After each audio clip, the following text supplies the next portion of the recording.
Welcome to Chasing Baseball's Immortals, where I explore the career of every 20th century Hall of Famer while collecting one of their original Playing Days cards.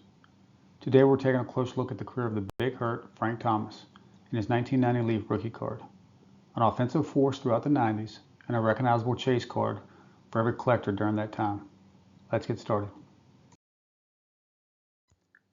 Frank Thomas was born May 27, 1968 in Columbus, Georgia. A standout multi-sport athlete, he initially attended Auburn University on a football scholarship.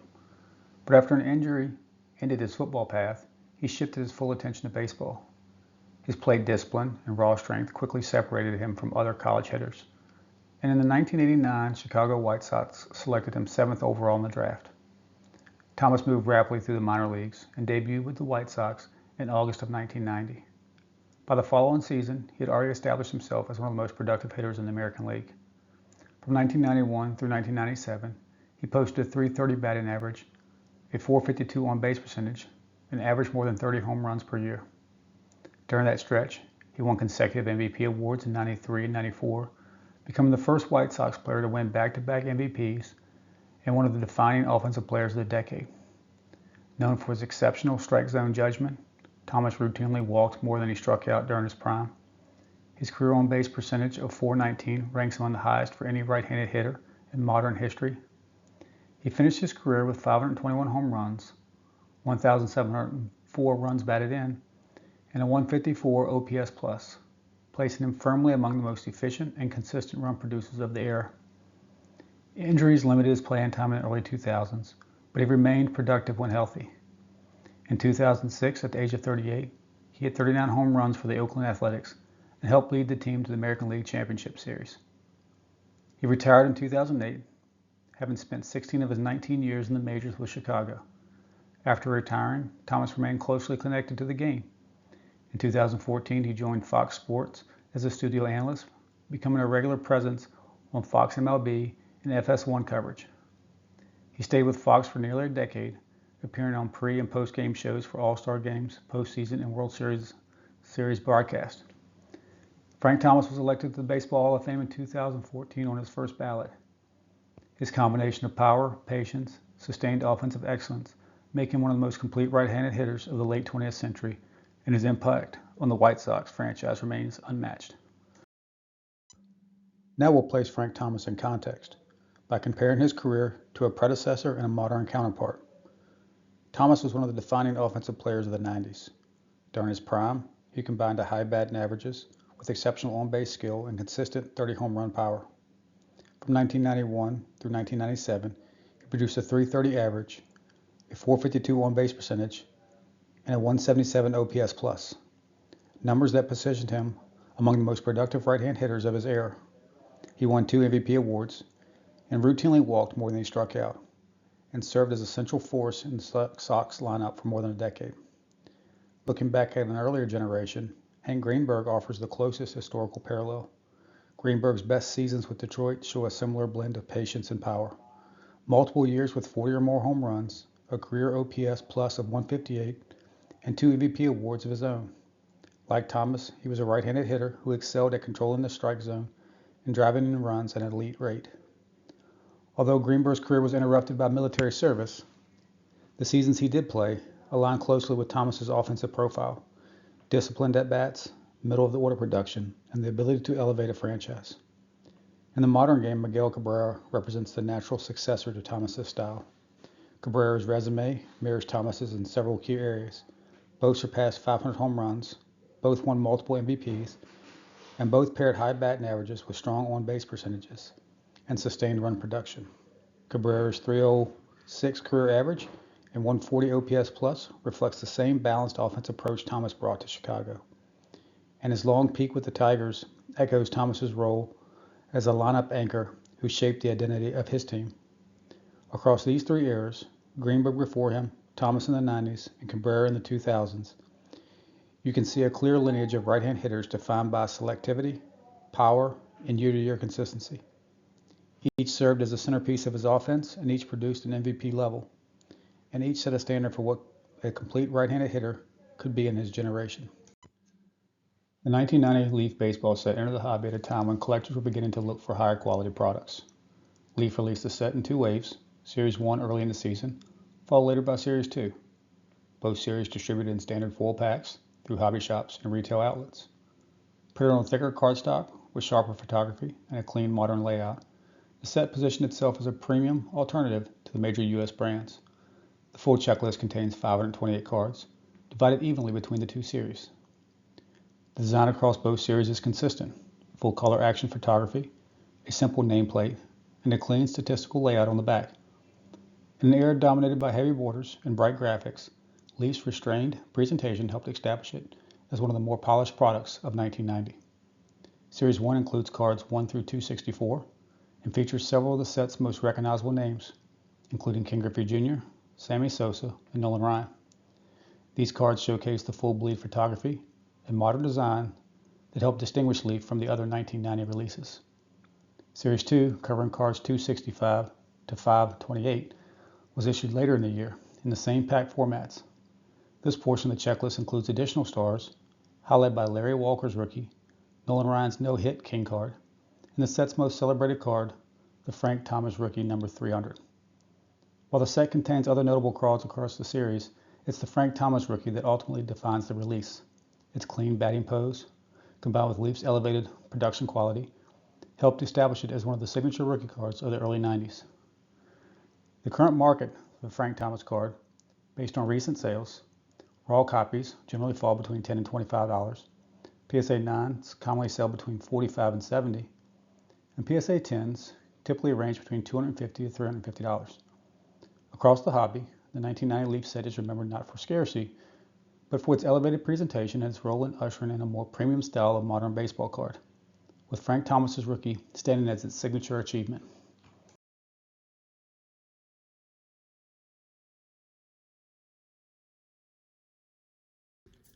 All right, now we'll look at the card. Here's my example of the 1990 Leaf Frank Thomas. I got this card about a year and a half ago, maybe 2 years. I think I paid somewhere around $28 for it. I think it's a fairly familiar card in the hobby. It's Frank Thomas's mainstream premium rookie card. There's the back. And this is a PSA 9. And maybe one of these days it's predominant enough I may try to get a 10 in this, but this is all I really need for my collection. And as a player that I grew up collecting, I do have a few others. Here's a 1990 Bowman Tiffany. I got this card about 20 years ago on eBay. I think I paid $30 to $35 for it at the time. Here's the back. You can tell it's got a slightly more glossy, lighter color blue on the back. And this is a PSA 9. And you can tell from it's an older flip. And then I've got one other, which I did buy a 90 Bowman set years ago. And this was one of the cards that I wanted out of it. And just as a comparison, you can tell the slight difference in the Bowman and the Tiffany version.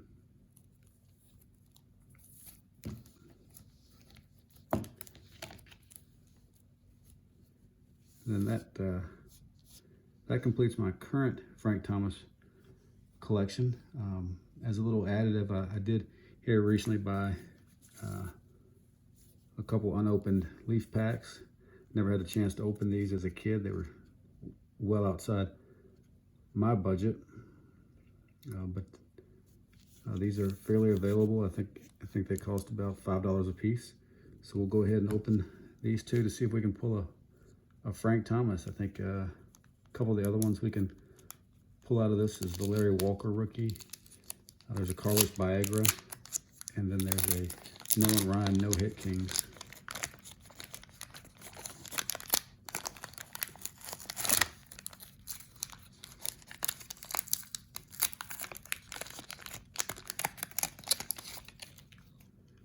All right, fingers crossed that we get something.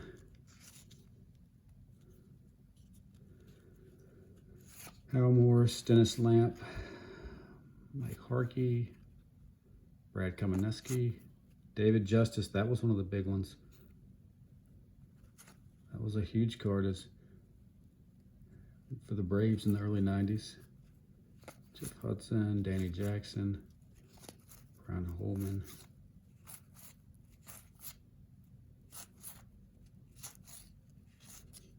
Oh, got the David Justice.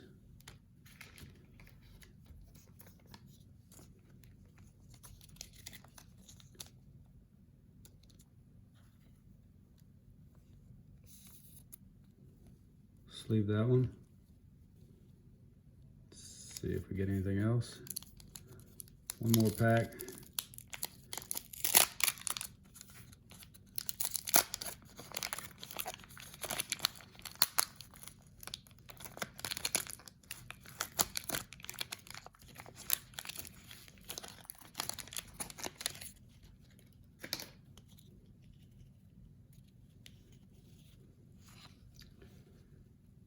All right. Andres Galarraga. There's a Carlos Baerga. That was a pretty good card back in the day.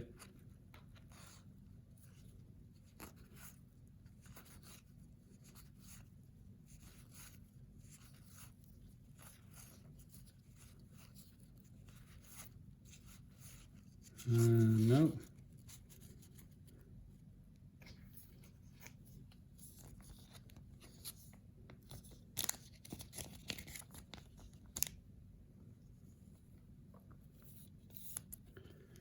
So unfortunately, no Frank Thomas in this grouping, but we got two decent rookies, and that concludes my Frank Thomas and 90 Leaf. Frank Thomas's card catalog spans one of the most diverse and collectible runs of the modern era. While his flagship rookies and major inserts draw most of the attention, several standout issues from the early 1990s capture important moments in his rise and reflect the evolving landscape of the hobby. First is his 1990 Topps No Name on Front. The No Name on Front era remains the most famous and elusive Frank Thomas card ever produced. A printing plate misalignment during early production caused Thomas's name to disappear entirely from the front of the card, leaving only his image and the White Sox banner. The error was corrected almost immediately, and only a small number of copies reached collectors. Because the card was never intentionally released and very few examples survived, it's become one of the most significant modern era cards in the hobby. Lower grade copies typically sell for thousands of dollars, while high grade examples can reach well into the five figures. It stands as the premier rarity in Thomas's entire run. Next, 1991 Topps Stadium Club. Stadium Club arrived during the first wave of premium photography-driven releases. The set introduced full bleed images, glossy UV coating, and a modern design that set a new standard for early 90s card production. Thomas's card features a crisp, action-focused swing that reflects the set's emphasis on magazine-style photography. Because Stadium Club was widely distributed, the card remains readily available, but condition still matters, especially with glossy surfaces that scratch easily and borders that chip. Raw copies usually sell between $2 and $10, PSA 9s often between $20 and $35, and PSA 10s typically sell between $200 to $250. It remains one of the most visually appealing early Thomas cards and a staple for collectors building a comprehensive run. Next, the 1992 Fleer Rookie Sensations. The Fleer Rookie Sensations insert was one of the most influential chase sets of the decade. Inserted exclusively into Fleer Update Jumbo Packs, these cards were printed on premium foil stock with bold, colorful designs that stood out sharply from standard base issues. Thomas's card, issued just as he was becoming one of the most dominant hitters in baseball, quickly became one of the most sought-after inserts in the early 90s. Because the inserts were limited to specific product and pack type, they were never as widely available as the flagship cards. Raw copies typically sell in the $15 to $30 range. PSA 9s often fall between $350 to $500, and PSA 10s can reach $3,000. It remains a defining early career insert for Thomas and a favorite among collectors who grew up in that era. Thomas's full planned days checklist offers one of the most varied and collectible runs of the modern era. His mainstream rookies, from Leaf, Score, and Topps, are widely available. while specialty issues, from the no name on front era to premium inserts like Rookie Sensations, provide true chase pieces for advanced collectors. Together, his catalog blends affordability, design variety, and pockets of genuine scarcity, giving collectors at every level a deep and rewarding selection to pursue. If you've made it this far, thanks for watching. On deck, I'll be taking a closer look at Eddie Collins, the brilliant second baseman at the heart of Connie Mack's dynasty, a player whose intelligence and consistency helped define the dead ball era. We'll also break down his T206 card, one of the most elegant and historically significant portraits in the entire set. See you then.